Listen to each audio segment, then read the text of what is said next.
Запуск. Nima uchun hozir onlayn kurs sotish trendga chiqdi?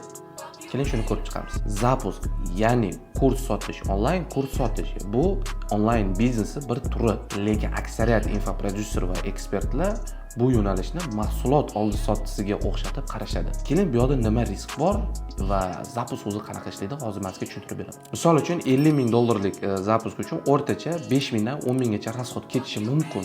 Buni qisqartirsa bo'ladi agar sizda yetarlicha resurs bo'lsa. Endi har doim siz failni o'ylab qaror qabul qilishingiz kerak. Agar fail bo'lsam-chi, mana shu 5,000 yoki $10,000 ekspert bilan bo'lishishga bo'ynimga shu mas'uliyatni ola olamanmi yoki yo'qmi? Agar riskiga tayyor bo'lsangiz, qiling. Agar riskiga tayyor bo'lmasangiz, sizni deb ancha odam aziyat chekib qoladi.